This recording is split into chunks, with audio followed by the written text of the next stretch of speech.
रवि उसे सीने से लगाते हुए बोला, हैप्पी वैलेंटाइन डे टू। मुस्कुराते हुए नेहा उसकी बाहों में समा गई। शादी की तैयारियां जोरों पर थी। पकवानों की खुशबू से सारा पंडाल महक रहा था। छोटे छोटे बच्चे डीजे की धुन पर उछल रहे थे।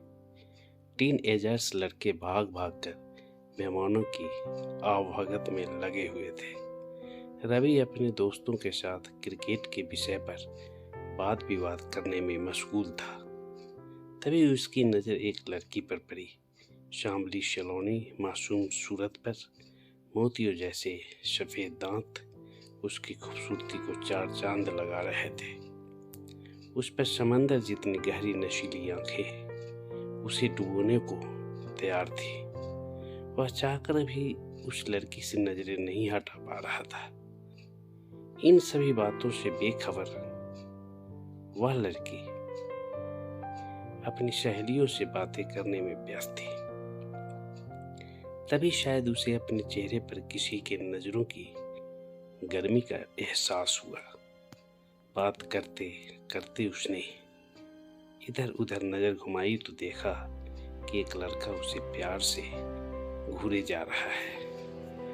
लड़कियों को घूमने वाले लड़कों से नेहा को सख्त नफरत थी। उसने घबरा कर तुरंत अपनी नजर दूसरी तरफ हटा ली और अपनी सहेलियों के साथ बात करने में लग गई। कुछ देर बाद जब उसकी नजर उस लड़के पर पड़ी तो उसने देखा कि वह अभी भी उसकी तरफ ही नजरें जमाए हुए था। अब वहां बैठना उसके लिए मुश्किल हो रहा था, इसलिए वह वहां से उठकर अपनी सहेलियों के साथ पता नहीं कहाँ गुम हो गई। उसके जाने के बाद भी रवि उसी के ख्यालों में खोया हुआ था। कहाँ खोया हुआ है? दादाजी कब से तुझे अंदर ढूंढ रहे हैं। राहुल ने उसे हल्का से धक्का देकर उसके ख्वाबों का सिलसिला तोड़ दिया। हाँ, कहते हुए वह हड़बड़ा कर उठा और बरामदे की तरफ गया, मगर अभी भी उसकी निगाहों में उसी लड़की का चेहरा बसा हुआ था। रवि जहानाबाद के एक मिडिल क्लास फैमिली से ताल्लुक रखता था। वह शहर के एक नामी कॉलेज में इंटर की पढ़ाई कर रहा था। रवि पढ़ाई में तो तेज था ही, देखने में भी काफी स्मार्ट था। राहुल उसका क्लास फेलो था और वह उसी की इकलौती बहन रश्मि की शादी में औरंगाबाद आया हुआ था। उसके साथ साथ उसके कॉलेज के कुछ और दोस्त भी आए हुए थे। हालांकि उन्होंने कई बार आने में असमर्थता जताई, परंतु राहुल की जिद के आगे उनकी एक ना चली। फिर रवि अपने दादाजी से मिला और सारी बात कह दिया। फिर दादाजी रवि से पूछने लगे कि कौन है वो लड़की और कहाँ से आई है। दादाजी की फरमाइश पूरी करके जब वह फ्री हुआ तो वह दोबारा उस लड़की को ढूंढने लगा, मगर वह कहीं भी नजर नहीं आई।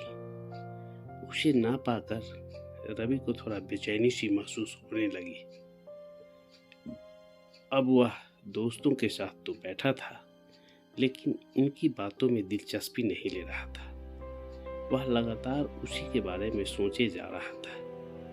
रात को वरमाला के समय में उसने देखा कि वही लड़की रश्मि के हाथों को थामे वरमाला स्टेज पर चढ़ रही थी।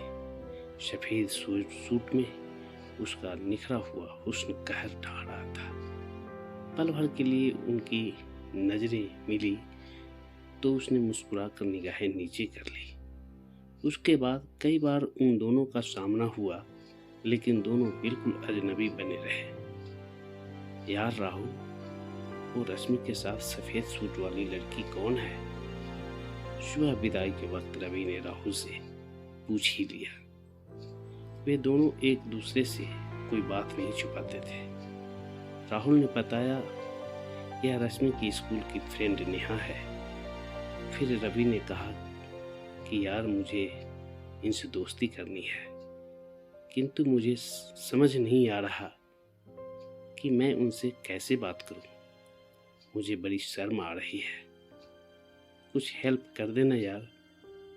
राहुल ने उसे छेड़ा और कहा, प्यार व्यार हो गया है क्या तुझे? हाँ यार, लगता तो ऐसे ही है। हाँ तो कर लेना बात, लड़कियों की तरह क्यों शर्मा रहा है? कॉलेज में तो बड़ा शेर बनता है। राहुल ने जानबूझकर व्यंग किया और विदाई में जुट गया। वह उसका उतरा हुआ चेहरा देखकर मन ही मन मुस्कुरा रहा था। विदाई होने के बाद जब सारा शोर शराबा खत्म हो गया तो रवि ने किसी तरह हिम्मत जुटाई और उस लड़की से बात करने का मन बना लिया। वह नजरों ही नजरों में उसे ढूंढ ही रहा था कि तभी उसे राहुल मिल गया। राहुल ने कहा कि रवि, तुझे दादाजी छत पर बुला रहे हैं। मन मामूश कर वह छत पर गया, मगर वहां पर दादाजी नहीं, कोई और ही था, जिसे देखकर उसकी सांसें थम गई। दिल जोर जोर से धड़कने लगा। छत की चार दीवारी से टेक लगाए नेहा बाहर की तरफ देख रही थी। रवि को अपने प्यारे दोस्त पर जी भरकर प्यार आया। उसने तो सोचा ही नहीं था कि इस तरह अकेले में मुलाकात हो जाएगी, मगर राहुल ने अपनी दोस्ती का फर्ज निभा दिया था। जो डर गया वह मर गया, यह सोचकर रवि हिम्मत जुटाकर उसकी तरफ बढ़ गया। हाय, नेहा ने पलट कर देखा। ओ, मैं हड़बड़ाहट में बाकी बात उसके गले में ही अटक गई। उसे कभी किसी लड़की से अकेले में बात करने का अनुभव नहीं था। आपका नाम रवि है और आप राहुल के दोस्त हैं? नेहा ने मुस्कुराते हुए कहा। रवि समझ गया कि यह सब राहुल ने ही बताया होगा। रवि ने कहा कि मैंने कल आपको देखा, आप उस ड्रेस में बहुत खूबसूरत दिख रही थी। उसे मुस्कुराते देखकर उसकी थोड़ी हिम्मत बढ़ी थी। रवि बिना समय गंवाए बोला, क्या हम दोस्त बन सकते हैं? हाँ, क्यों नहीं। मेरा नाम नेहा है और मैं रश्मि की दोस्त हूँ। नेहा ने भी अपना परिचय दिया। फिर दोनों ने एक दूसरे के परिवार वालों के बारे में बात करने लगे। नेहा, मुझे आपसे, इससे पहले कि वह आगे कुछ कहता, नेहा का फोन बजने लगा। हाँ पापा, आ रही हूँ, पापा बुला रहे हैं, अब मैं चलती हूँ। कॉल डिस्कनेक्ट करते हुए नेहा तेजी से सीढ़ियों की तरफ बढ़ गई। रवि बोला, फिर मुलाकात कब होगी? कोई नंबर तो देती जाओ, दिल से कोशिश करोगे तो जरूर मिल जाएंगे, कहते हुए नेहा छन छन करती हुई सीढ़ियां से नीचे की तरफ बढ़ गई। अगले दिन रवि भी अपने घर चला आया, लेकिन अब उसके साथ नेहा की यादें भी थी। वह हरदम उसके बारे में सोचता रहता। उसने राहुल से फोन करके नेहा का नंबर पता करने को कहा। रश्मि के पास तो उसका नंबर होगा, लेकिन मैं अपनी छोटी बहन से इस बारे में बात नहीं कर सकता। पता नहीं वह मेरे बारे में क्या सोचेगी। राहुल ने अगले दिन कॉल करके अफसोस जाहिर किया। रवि के पास जो उम्मीद थी वह खत्म होती नजर आई। वह बिल्कुल मायूस हो गया, लेकिन कहते हैं ना, किस्मत को जब मिलना लिखा होता है तो वह कहीं न कहीं से रास्ते ढूंढ ही लेती है। एक दिन रवि फेसबुक चला रहा था, तभी उसके दिमाग में एक आइडिया आया। क्यों ना फेसबुक पर नेहा का नाम सर्च करके देखें। उसने तुरंत सर्च बॉक्स में उसका नाम टाइप किया। संजोगवश नेहा की फेसबुक आईडी मिल गई। फेसबुक आईडी में लगी प्रोफाइल पिक्चर को उसने पहली नज़र में पहचान लिया, लेकिन अभी तक उसने एक भी पोस्ट नहीं डाली थी। टाइमलाइन देखकर ऐसा प्रतीत होता था कि उसने अपना अकाउंट 2 दिन पहले ही क्रिएट किया था। उसने फटाफट फ्रेंड्स रिक्वेस्ट भेजी और बेसब्री से रिप्लाई का इंतजार करने लगा। रात भर जागकर रिप्लाई का इंतजार करता रहा। कई घंटे तक इंतजार करने के बाद कोई रिस्पॉन्स नहीं आया तो वह निराश होकर सो गया।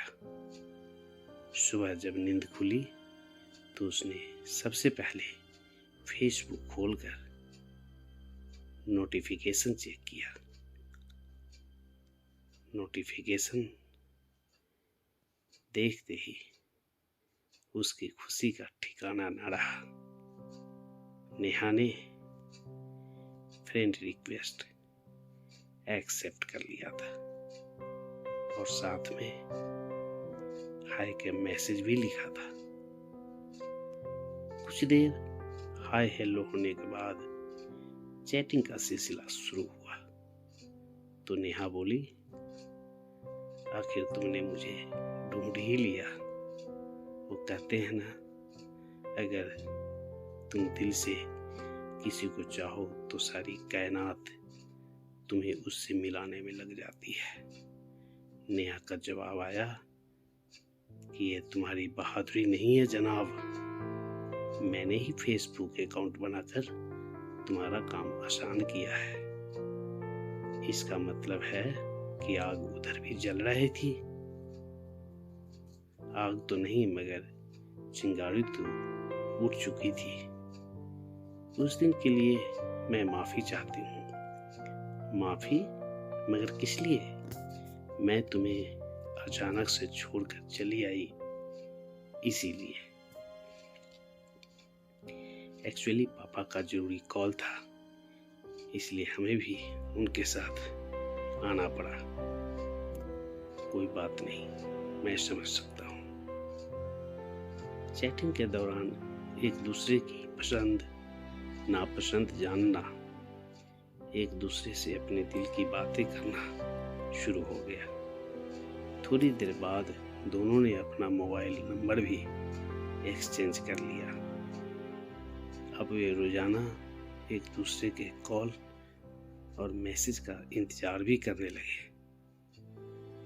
जिस दिन उनकी बात नहीं होती उस दिन लगता कि उनकी कोई चीज खो गई हो। पढ़ाई लिखाई, खाना पीना, सोने जागने से लेकर हर छोटी बड़ी चीज एक दूसरे के साथ शेयर करने लगे। हालांकि दोनों ने कभी एक दूसरे को खुलकर आई लव यू नहीं कहा था, लेकिन फिर भी दोनों को एक दूसरे से बेहद प्यार था। धीरे धीरे वक्त बीतता गया।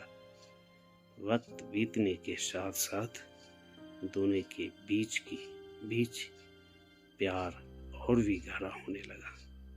इतना गहरा कि अब वे एक दूसरे से मुलाकात के लिए तड़पने लगे।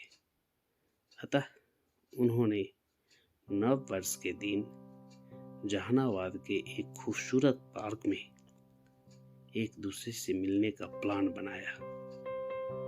तय समय पर दोनों पार्क में पहुंच गए। वहां उन्होंने एक दूसरे से ढेर सारी बातें की।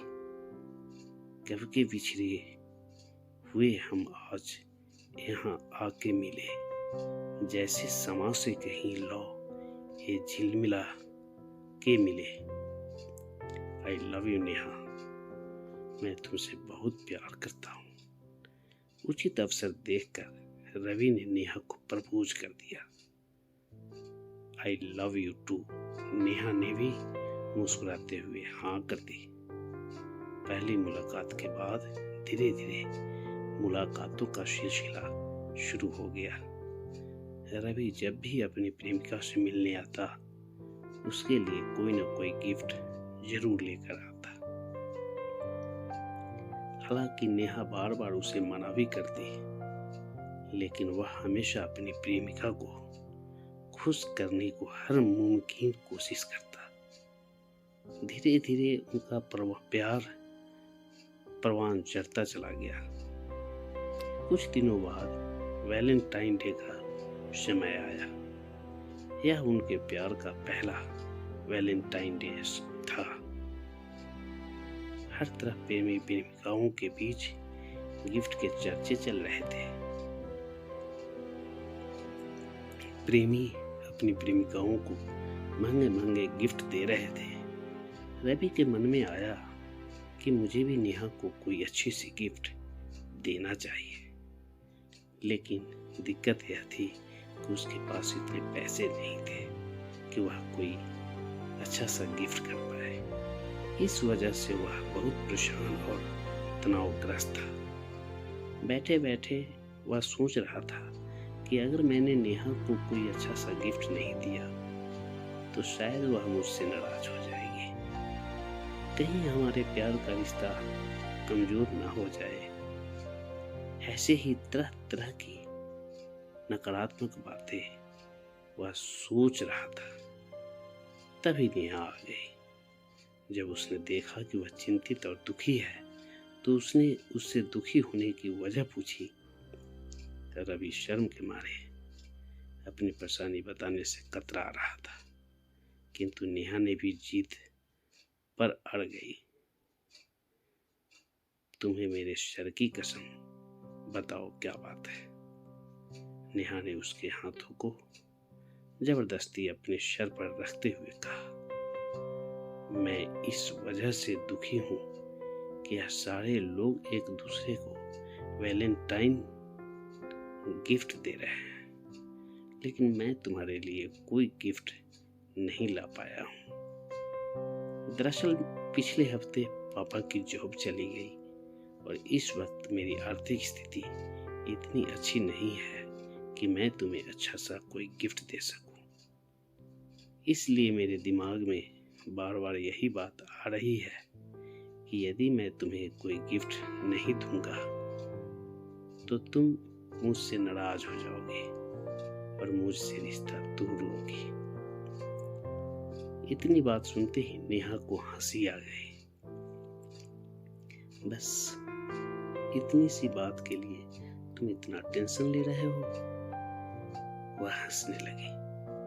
तुम्हें क्या लगता है मैंने गिफ्ट पाने के लिए तुमसे रिश्ता जोड़ा है?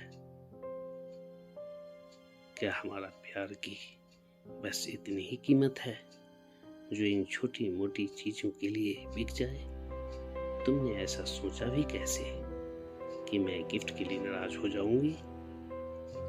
हंसते हंसते अचानक वह गंभीर हो गई। अरे पागल, ऐसी बातों से वही रिश्ता टूट सकता है जो रिश्ता स्वार्थ से जुड़ा होता है, किंतु हमारे प्यार में स्वार्थ नहीं है। हमारा रिश्ता प्यार और विश्वास से जुड़ा हुआ है तथा प्यार और विश्वास से बड़ा गिफ्ट कोई नहीं होता। इसीलिए मुझे गिफ्ट की जरूरत नहीं है, बल्कि तुम्हारे साथ की जरूरत है। अगर तुम मुझे गिफ्ट देना ही चाहते हो तो वादा करो कि तुम जीवन भर मेरा साथ दोगे। नेहा भावुक हो उठी।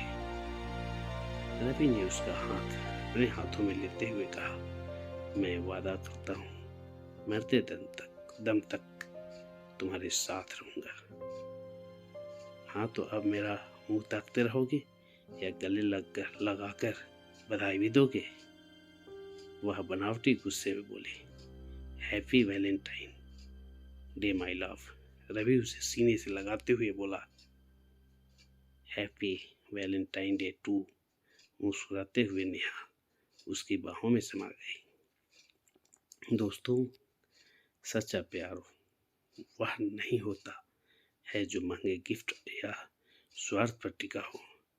प्यार निस्वार्थ होता है। इसलिए अगर प्यार में कोई गिफ्ट ना मिले तो आप ये ना समझना कि वह मुझे गिफ्ट नहीं दे रहा तो वह मुझसे प्यार नहीं करता। प्यार सबसे बड़ा गिफ्ट होता है। प्यार से बड़ा गिफ्ट और कोई नहीं हो सकता। दोस्तों, अगर हमारे वीडियो की कहानी आप सभी को अच्छा लगे तो please KS story video channel को सब्सक्राइब, लाइक ज़रूर करें, वीडियो शेयर भी करें और हाँ, बेल आइकन बटन दबाकर ऑल पर क्लिक कर दें ताकि आने वाले सभी कहानी वीडियो आप तक पहुंच पाए। प्लीज़ आप हमें अपना बेस्ट सुझाव कमेंट के द्वारा जरूर दें। धन्यवाद।